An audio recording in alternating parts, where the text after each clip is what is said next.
Welcome to the January Tummy Talk. Since it's the beginning of a new year, I thought it would be only fitting to talk about goal setting and the most effective way to do that. Now, goal setting can be very intimidating for some of us. I know for me, I have really high expectations of myself, so goal setting is always a little bit scary because as a perfectionist, I don't want to fail. And if I set a goal and I don't reach it, then something in my brain screams failure, failure. And that's just not true. We know that's not true, but it's still something that a lot of us struggle with. I think it's important before we even start talking about tips for setting goals or how to be successful with our goals to talk about the ways in which we sometimes self-sabotage. A lot of times we set goals with the best of intentions, but we don't realize the way that we set the goal up or details that we lack when we're creating this plan for our new goal, that we are actually making it harder on ourselves. So here are a couple ways. I know I've done all of these. You may be feeling stronger towards one or the other. It doesn't matter, but these are important things to keep in the back of your mind when you're setting your goals and coming up with a plan to reach them. We set our sights way too high. And by way too high, I don't mean to say that you shouldn't have high standards for yourself or, believe in yourself and your ability, because I absolutely believe in my ability and you should believe in your ability.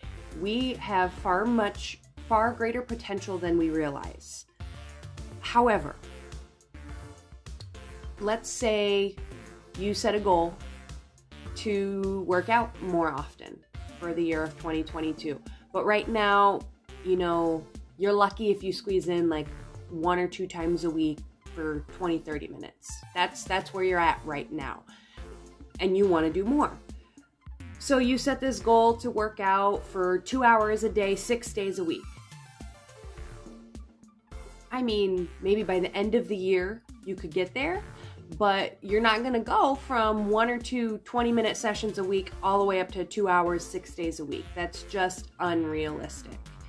And it doesn't mean that you can't someday accomplish that, maybe in a longer term, but if you expect yourself to do this really high-sighted goal, you're setting yourself up for a change in lifestyle, a change in schedule.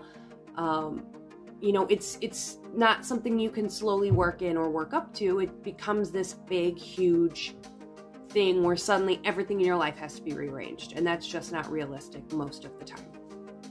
We're just too vague when we set our goals. And, for example, my goal for 2022 is to be a better dancer.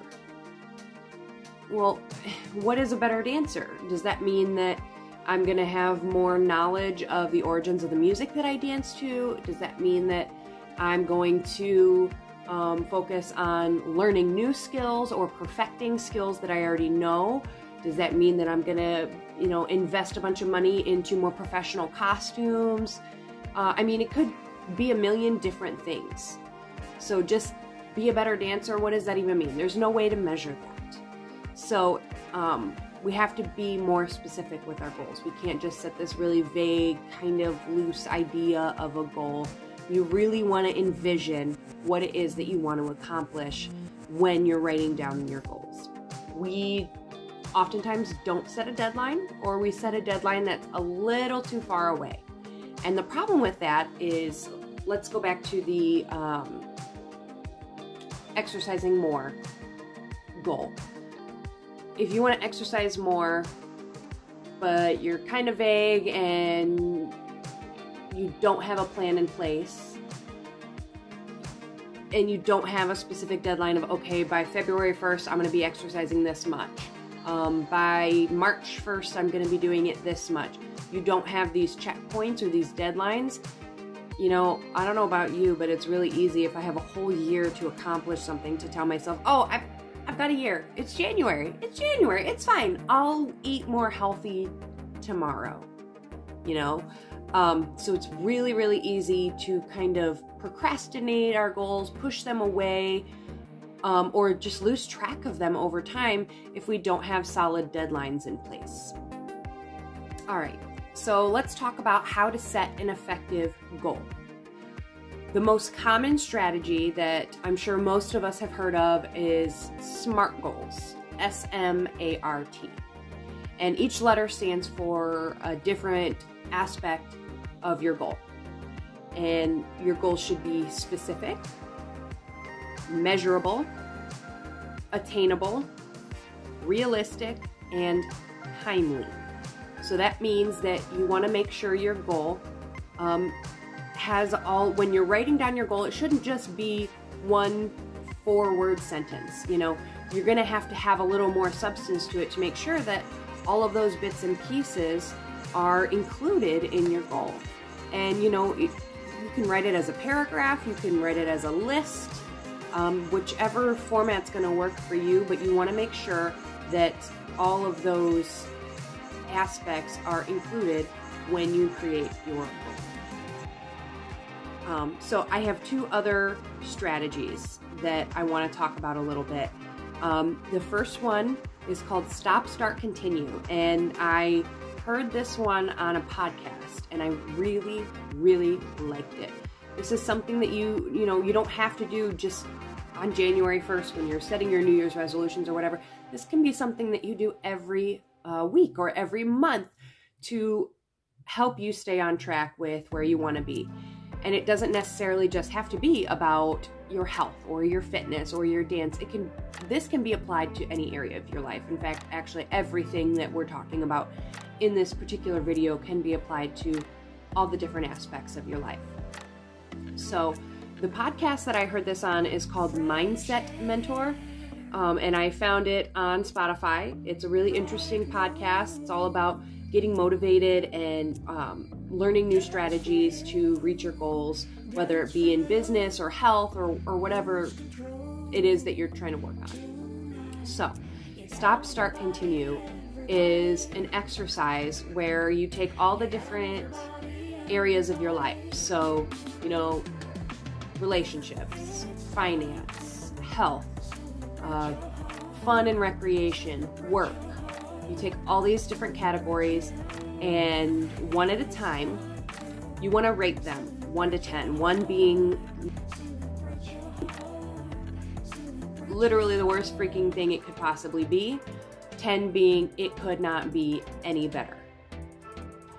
And then once you get your rating, you look at your,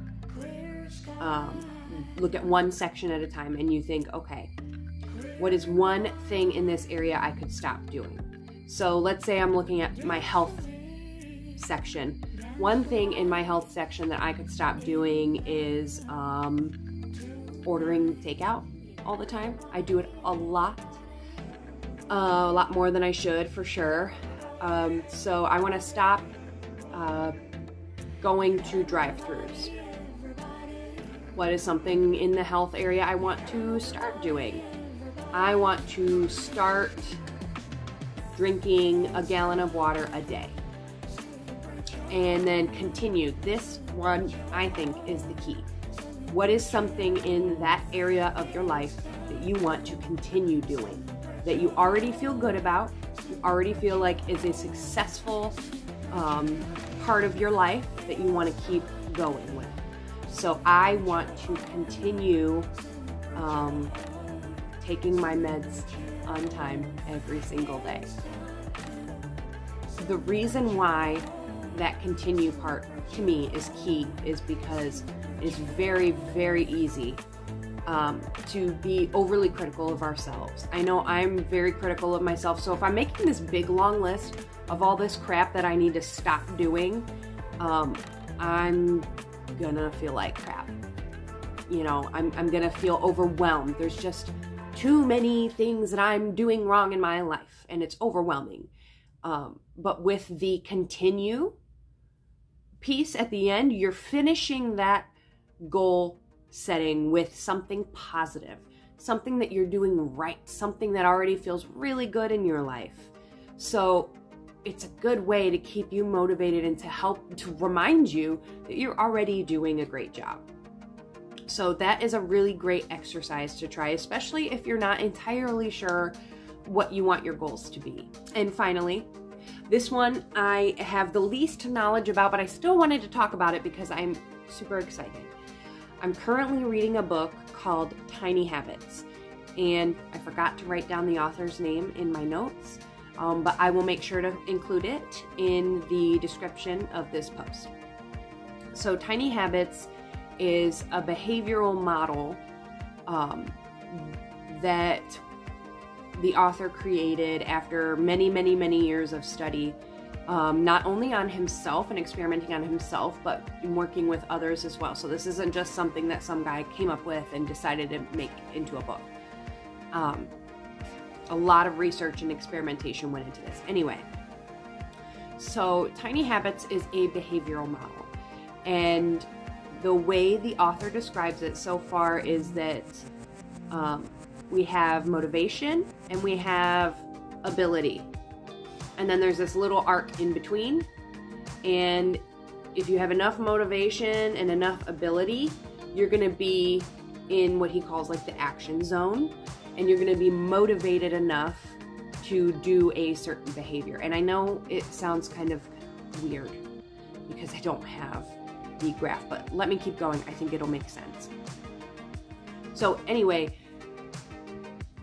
this whole book is about how if we change our lives one tiny, tiny habit at a time, one seemingly insignificant habit at a time, and do that thing every single day, it will basically snowball into life-changing effects in our lives. For example, the very first habit that he talks about is, he calls it the Maui habit, and he says he does this every day. Wakes up, puts his feet on the floor on the side of the bed, and says, today is going to be a great day. And then he just sits there for a moment, maybe smiles, and just lets that feeling sink in. And it's a very powerful way to start your morning. Even if you don't feel like it's going to be a great day, even if you're cranky, like I am the crankiest morning person. And on the days that I do this, I'm a totally different mindset going into my day. It's great. So I'm really excited to get through the book and to start adding more of these tiny habits into my life, because I really think that they're going to make a big difference. That snowball effect happens almost imperceptibly until one day you wake up and realize, like, oh my gosh, 6 months ago I was a totally different person. And I really think that we all have that potential, you know? We all have the potential to move in the direction we want. We're not as trapped, we're not as stuck as we think we are. And, you know, if the tiny habits thing doesn't work for you, that's okay. If stop, start, continue doesn't work for you, that's okay. Don't let that stop you from searching for new ways to achieve your goals, because every single thing that you find that doesn't work is just something else that you're crossing off the list. You're going to narrow it down and you're going to find that thing that works for you if you just keep going. So I hope this helped. I hope you got some good ideas from this video. And if you have any suggestions on ways to help people reach their goals, little tricks that you might have to keep you inspired or motivated, I would love, love, love to see them in the comments. Thank you so much. And I do want to say, I was supposed to last month, but I forgot. I want to give a special thank you to Chelsea for signing up for my Patreon. I really, really appreciate it. Thank you so much for the support. And thank you all. I will see you soon.